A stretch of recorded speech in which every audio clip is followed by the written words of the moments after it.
अगर आपसे मैं ये पूछूं कि स्पेस एक्सप्लोरेशन के क्या चैलेंज हैं तो आपके दिमाग में साइंटिफिक चैलेंज आएंगे, लेकिन आज की इस वीडियो में हम बात करने वाले हैं स्पेस एक्सप्लोरेशन के लीगल चैलेंजेस के बारे में। खासतौर पर स्पेस एक्सप्लोरेशन और पेटेंट लॉ जो है इनके बीच में क्या कॉन्फ्लिक्ट आ सकता है और पेटेंट कानूनों की वजह से क्या चैलेंज पैदा हो सकते हैं, उसको यहाँ पर आज के इस वीडियो में हम डिस्कस करेंगे। मेरा नाम है अक्षय और आपका स्वागत है दृष्टि IAS चैनल की इस नए वीडियो में। करते हैं वीडियो की शुरुआत, लेकिन उससे पहले आपके लिए एक इंपॉर्टेंट सूचना है। सूचना यह है कि अगर आप यूपीएससी की तैयारी कर रहे हैं, आपका कोई साथी है, आपका कोई दोस्त है, कोई परिवारजन है जो यूपीएससी की तैयारी कर रहा है, तो उसके लिए हमारे पास एक बहुत शानदार कोर्स है जिसका नाम है studio GS foundation live online course. इस कोर्स का नाम से स्पष्ट है कि ये पूरा कोर्स आपका जीएस फाउंडेशन कोर्स है, यानी कि इसमें प्रीलिम्स और मेंस दोनों टॉपिक्स को कवर किया जाएगा। जितने भी आपके सब्जेक्ट हैं उनको बेसिक से लेकर के एडवांस तक कवर करेंगे, ताकि कोई भी चीज अगर आपके एग्जाम में आती है तो वो आपसे छूट ना जाए। इसके अलावा कोर्स ऑनलाइन होगा, यानी कि आप अपनी सहूलियत के मुताबिक कहीं से भी रह करके कभी भी पढ़ाई कर सकते हैं, तो आपको और ज़्यादा सहूलियत मिलेगी। आपको ऐसा नहीं सोचना नहीं पड़ेगा कि अब किसी बड़े शहर जाकर के पढ़ाई करनी है, तो आप अपनी सहूलियत के मुताबिक पढ़ाई कर सकते हैं। इसके अलावा आपको लगभग 1250 प्लस घंटे की कक्षाएं मिलेंगी और 14 महीने का आपका टाइम होगा। 18 महीने की आपकी क्लासेस की वैलिडिटी होगी, यानी कि आप कोर्स को रिवाइज भी कर सकते हैं। 2 साल तक का आपको करंट अफेयर का एक्सेस मिलेगा, यानी कि आप अपने कोर्स को खत्म होने के बाद भी करंट अफेयर की पढ़ाई जारी रख सकते हैं। इसके अलावा आपको 10 प्रिंटेड कलर्ड नोट्स भी मिलेंगे। तो बहुत सारा एक बहुत अच्छा पैकेज जो है इस पूरे कोर्स में आपको मिलेगा। और सबसे खास बात यह है कि कोर्स का प्राइस बहुत कम है, मात्र 24,999 रुपए में आप इस पूरे कोर्स को प्राप्त कर सकते हैं। और अगर आप उस पर भी डिस्काउंट चाहते हैं तो इसमें आप इस कोड का इस्तेमाल कर सकते हैं, AKSHAY, यानी कैपिटल लेटर्स में अगर आप इस कोड को यूज करेंगे तो आपको और ज्यादा डिस्काउंट मिलेगा। इसके अलावा कोर्स हमारे अलग अलग मीडियम्स में है। हिंदी मीडियम में भी कोर्स है, इंग्लिश मीडियम में भी कोर्स है और इंग्लिश मीडियम का बैच भी आपको मिलेगा। और इसके अलावा सबसे खास बात एक और है कि अगर आप मान लीजिए कल को दृष्टि IAS का ऑफलाइन बैच ज्वाइन करते हैं, तो ऑफलाइन बैच ज्वाइन करते समय जो भी कॉस्ट होगा उसमें ये प्राइस आपका एडजस्ट कर दिया जाएगा, यानी कि इतना पैसा आपको नहीं देना पड़ेगा। तो अगर आप इस कोर्स को ज्वाइन करना चाहते हैं, अगर आपका कोई दोस्त है जो ज्वाइन करना चाहता है, तो वीडियो के डिस्क्रिप्शन में आपको लिंक मिल जाएगा, वहां से आप कोर्स को ज्वाइन कर सकते हैं। और अगर आप जानकारी चाहते हैं तो आप हमारे नंबर पे कॉल कर लीजिए 8750187501। चलिए अब सबसे पहले यहां पर समझते हैं कि जो पूरा टॉपिक है ये खबर चर्चा में आई क्यों है। तो दरअसल अगर आप देखेंगे पिछले कुछ वर्षों में न केवल नासा की तरफ से, न केवल इसरो की तरफ से, बल्कि दुनिया में तमाम जो आपकी स्पेस एजेंसीज हैं और जो प्राइवेट स्पेस एजेंसीज हैं उनकी तरफ से जो उनके स्पेस एक्सप्लोरेशन मिशन है उनमें बहुत तेजी से विस्तार किया गया है। आप देखेंगे कि लगातार आपका जो अंतरिक्ष स्टेशन है उनको स्थापित करने की बात हो रही है। आपको पता है कि नासा का और जो दूसरी तमाम स्पेस एजेंसीज हैं उनका इंटरनेशनल स्पेस स्टेशन है। चाइना का अपना एक स्पेस स्टेशन आपको मिलेगा। चाइना के स्पेस स्टेशन का नाम क्या है वो जल्दी से आप कमेंट बॉक्स में बताएंगे। इंडिया का, भारत अपना एक भारत स्पेस स्टेशन स्थापित करने की बात कर रहा है। चंद्रमा को आधार बनाने की बात हो रही है, लूनर को बेस बनाने की बात हो रही है। नासा जो है वो इसके लिए मिशन स्थापित कर रहा है ताकि भविष्य में जो आपका डीप स्पेस एक्सप्लोरेशन मिशन किए जाएं उनके लिए आपका चंद्रमा को बेस की तरह इस्तेमाल किया जा सके। मंगल ग्रह को लेकर के मिशन स्थापित किए जा रहे हैं। भारत का अपना मंगलयान मिशन 1 है और मंगलयान मिशन 2 है। इसके अलावा भारत का अपना चंद्रयान मिशन है। चंद्रयान मिशन के 4 पार्ट आपको देखने को मिलेंगे, चंद्रयान 1, 2, 3, 4। इसके अलावा नासा का आर्टेमिस मिशन है, नासा का अपोलो मिशन है। बहुत सारे आपके मिशन है और इनमें कोशिश ये की जा रही है कि जो इंसानी सभ्यता है उसको न केवल चंद्रमा पर लेकर के जाया जाए, बल्कि हमारा प्लान ये भी है कि मंगल ग्रह पर भी अपनी लेबोरेटरी, अपनी प्रयोगशाला, अपना बेस जो है वो हम स्थापित कर सकें। तो ऐसे में जो ये वास्तविकता हमारे सामने निकल करके आती है, जो रियलिटी हमारे सामने निकल करके आती है, ऐसी रियलिटी में जो इनोवेशन है, इनोवेशन केवल एक विकल्प के तौर पर सामने नहीं आता, बल्कि इनोवेशन एक जरूरत के तौर पर सामने आता है। जरूरत क्यों है इनोवेशन? इनोवेशन जरूरत इस वजह से है क्योंकि आप ये तो नहीं कह सकते हैं, मान लीजिए आपको चंद्रमा पर कोई बेस स्थापित करना है, चंद्रमा पर कुछ चीजें, कुछ एक प्रयोगशाला बनानी है, तो आप ये तो नहीं कह सकते हैं कि आप सब कुछ पृथ्वी से लेकर के जाएंगे। सब कुछ आप पृथ्वी से लेकर के नहीं जा सकते हैं। आपको चंद्रमा की कंडीशंस के मुताबिक वहां पर चीजें टेस्ट करके वहां पर नई चीजें बनानी पड़ेंगी, और नई चीजें आप अकेले तो नहीं बना सकते हैं। इनोवेशन वहां पर आप बिना इनोवेशन के वहां पर काम नहीं चलाया जा सकता है। तो इनोवेशन करना बहुत इंपॉर्टेंट है। इसका मतलब यह है कि आप जब अंतरिक्ष एक्सप्लोरेशन करेंगे, जब आप अंतरिक्ष का अन्वेषण करेंगे, तो वहां पर नवाचार अपने आप जरूरी हो जाता है। वहां पर नवाचार जो है वो अपने आप इंपॉर्टेंट हो जाता है। तो अब जब हम पृथ्वी से बाहर नवाचार कर रहे हैं तो यहां से कुछ प्रश्न निकल करके आते हैं, यहां से कुछ सवाल निकल करके आते हैं। सबसे पहला सवाल यह है कि जो भी एक्सप्लोरेशन यहां पर हो रहा है, जो भी इनोवेशन हो रहा है, उस इनोवेशन पर किसका स्वामित्व होगा, उस इनोवेशन पर किसकी ओनरशिप होगी और उस पर कौन से देश का पेटेंट कानून लागू होगा, कौन से देश का पेटेंट लॉ लागू होगा, यह भी सुनिश्चित करना एक बहुत बड़ा चैलेंज है। अब इसमें थोड़ा सा प्रॉब्लम को देखने की कोशिश करते हैं कि अंतरिक्ष में इनोवेशन में कहां पर प्रॉब्लम आती है और पेटेंट लॉ कैसे कॉन्फ्लिक्ट में आपको देखने को मिलते हैं।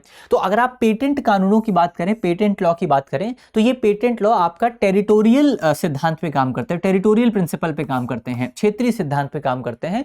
इसका बहुत सिंपल सा मतलब ये है कि आपको पता है कि हमारी जो दुनिया है वो अलग अलग क्षेत्र, अलग अलग देशों में डिवाइड है। हमारी जो पृथ्वी है वो अलग अलग देशों में डिवाइड है। तो अगर किसी एक देश में कोई इनोवेशन होता है तो इस इनोवेशन पर इस देश का स्वामित्व है और इसी देश के कानून लागू होते हैं। अगर इस देश में कोई इनोवेशन होता है तो इस देश का कानून लागू होता है और इसको स्वामित्व मिलता है।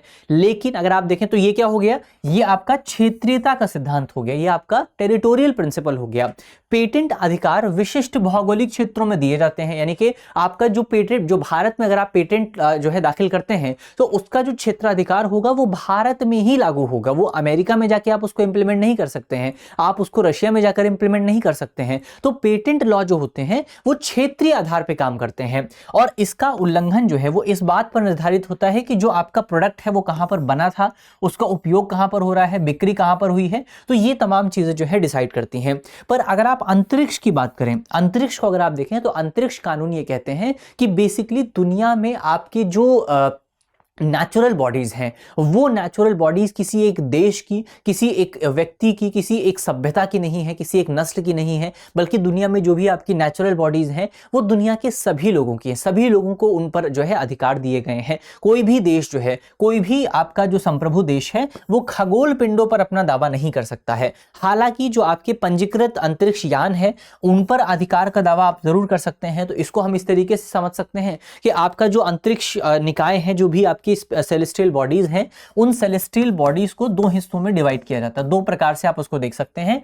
एक है आपका नेचुरल बॉडीज, क्या हो गया, एक है आपका नेचुरल बॉडीज, जिसमें आप शामिल कर सकते हैं, नेचुरल बॉडीज में आप शामिल कर सकते हैं जैसे आपका मून हो गया, मून को आप नेचुरल बॉडी में शामिल कर सकते हैं। मार्स को आप नेचुरल बॉडी में शामिल कर सकते हैं। सन हो गया, एस्ट्रॉइड्स हो गए, ये क्या है आपके, ये तमाम आपकी नेचुरल बॉडीज हैं। और फिर आती हैं आपकी आर्टिफिशियल बॉडीज। तो आर्टिफिशियल बॉडीज में क्या आता है, जैसे आपका इंटरनेशनल स्पेस स्टेशन हो गया, भारत का अपना स्पेस स्टेशन हो गया, भारत अंतरिक्ष स्टेशन हो गया। इसके अलावा आप देखेंगे तो इसमें आपके सैटेलाइट से शामिल होती हैं। सैटेलाइट्स को भी क्या आप नेचुरल माफ कीजिएगा आर्टिफिशियल ऑब्जेक्ट मानते हैं। तो अब अंतर्राष्ट्रीय कानून ये कहते हैं कि ये जो आपके आर्टिफिशियल ऑब्जेक्ट्स हैं इनको जिस देश ने बनाया है, इनको जिस देश ने निर्मित किया है, उसी देश के कानून इन पर लागू होंगे। जैसे हमने बात की थी कि आपका ये मान लीजिए ये अंतरिक्ष स्टेशन है, इंटरनेशनल स्पेस स्टेशन है, इसमें आपको 5 देश देखने को मिलते हैं। इसमें कितने देश हैं, इसमें आपको 5 टोटल देश देखने को मिलते हैं। कौन कौन से 5 देश हैं, इसमें आपका नासा स्पेस एजेंसी है, कैनेडियन स्पेस एजेंसी है, यूरोपियन स्पेस एजेंसी है, रशिया है और जापानीज स्पेस एजेंसी है, जाक्सा जिसको कहा जाता है। तो इसमें से जो पांचों जो स्पेस स्टेशन है पूरा वो 5 मॉड्यूल से मिला करके बना हुआ है, 5 देशों ने उसमें कंट्रीब्यूट किया है। तो मान लीजिए ये वाला हिस्सा आपका नासा का है, ये वाला हिस्सा आपका कनाडा का है, ये वाला हिस्सा आपका रशिया का है, ये वाला हिस्सा आप यूरोप का मान सकते हैं और ये वाला हिस्सा आपका जापान का है। तो अगर इस वाले हिस्से में कोई इनोवेशन होता है तो इस पर जो है अमेरिका का अधिकार होगा, उस पर अमेरिका के पेटेंट लॉ लागू होंगे। और अगर इस वाले हिस्से में कोई इनोवेशन होता है तो इस पर आपका जापान का अधिकार होगा, जापान के पेटेंट लॉ लागू होंगे। तो जो आपकी आर्टिफिशियल बॉडीज हैं उनके मामले में सिचुएशन कैसी है, उनके मामले में काम कैसे करेगा पेटेंट लॉ, वो हमारे पास क्लियर है, उसका पूरा फ्रेमवर्क हमारे पास मौजूद है। लेकिन जो आपकी आर्टिफिशियल बॉडीज होती हैं तो हमने इसको लेकर के बात की थी कि जो आपकी जो स्पेस संधि है, जैसे जो आउटर स्पेस ट्रीटी है, आउटर स्पेस ट्रीटी ये कहती है कि जो आपका चंद्रमा है, जो आपका मून है, वो ह्यूमन सिविलाइजेशन की साझा विरासत है, कॉमन हेरिटेज है। अब कॉमन हेरिटेज का सिंपल सा मतलब ये हो गया कि सभी लोगों का उस पर अधिकार है, कोई एक देश, कोई एक व्यक्ति उस पर अपने अधिकार का दावा नहीं कर सकता है। तो मान लीजिए कल को अमेरिका नासा जो है, नासा को कोई एस्ट्रोनॉट जाकर के वहां पर कोई इनोवेशन करता है, तो अब सवाल ये उठता है कि उस इनोवेशन पर किसका अधिकार लागू होगा। आउटर स्पेस ट्रीटी ये कहती है कि वो जो इनोवेशन है, जो आपका जहां पर इनोवेशन किया गया है, वो जगह बेसिकली आपका पूरी ह्यूमन काइंड की है, पूरी मानव सभ्यता की है, लेकिन वहां पर इनोवेशन इनोवेशन जो है वो किसी एक व्यक्ति ने किया है। एक तो ये प्रॉब्लम आपको देखने को मिलती है इंटरनेशनल स्पेस एक्सप्लोरेशन में और इंटरनेशनल स्पेस इनोवेशन में। दूसरी प्रॉब्लम यहां पर अगर आप देखें, दूसरी प्रॉब्लम बेसिकली ये आती है कि अगर आप चंद्रमा पर या अगर आप मंगल ग्रह पर अपनी स्थायी बस्ती बनाना चाहते हैं, अगर आप अपना स्थायी बेस बनाना चाहते हैं, तो आप अकेले नहीं बना सकते हैं। इसके लिए आपको अलग अलग देशों की, अलग अलग लोगों की जरूरत पड़ेगी।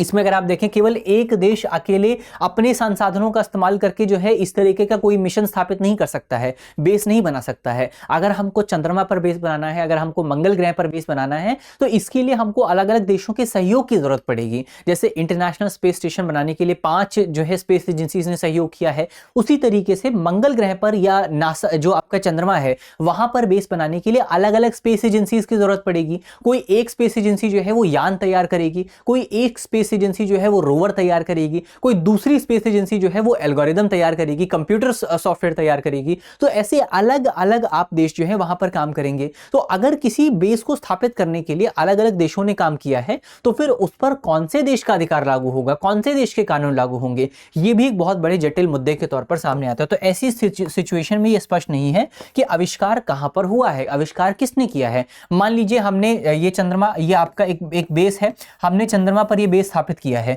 लेकिन इस बेस को स्थापित करने के लिए केवल एक देश ने तो काम नहीं किया। इस बेस को लाने के लिए, इस बेस में जो सामान मौजूद है, इसको बनाने के लिए जो सामान का इस्तेमाल हुआ है, वो जो है मान लीजिए आपका नासा की तरफ से आया है। इसको बनाने, इसका जो रॉकेट है मान लीजिए वो भारत की तरफ से आया है, इसरो ने रॉकेट को लॉन्च किया था। इसके अलावा जो आपका जो सॉफ्टवेयर है मान लीजिए वो चाइना से सॉफ्टवेयर आया है, इसके साथ जो हार्डवेयर है मान लीजिए वो रशिया से आया है। तो अब किसी एक देश ने तो यहां पर काम नहीं किया है, बहुत सारे देशों ने काम किया है। तो ऐसे में ये आविष्कार किसका है और कहां पर हुआ है ये क्लियर नहीं है, और कौन से देश का कानून यहां पर लागू होगा ये भी क्लियर नहीं है। तो अभी इसको लेकर के बहुत ज्यादा क्लैरिटी आपको अंतरराष्ट्रीय कानूनों में देखने को नहीं मिलेगी। तो हमने बात की कि जो आपके आर्टिफिशियल ऑब्जेक्ट्स हैं उनको लेकर के क्लैरिटी मौजूद है, उनको लेकर के नियम हमारे पास मौजूद हैं, लेकिन जैसे ही आप सेलेस्टियल बॉडी की सतह पर जाते हैं वहां पर कानून चेंज हो जाते हैं। वहां को लेकर के अभी तक हमारे पास, वहां पर नियम कैसे लागू होंगे उसको लेकर के अभी तक हमारे पास कोई भी कानून मौजूद नहीं है। तो ये जो है आपका एक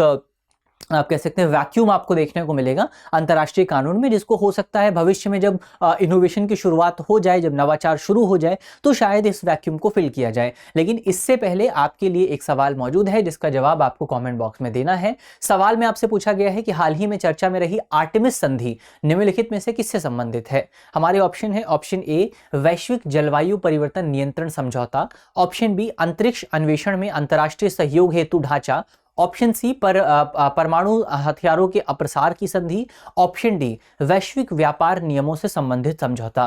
तो इसका सही जवाब क्या होगा वो आपको जल्दी से कमेंट बॉक्स में बताना है।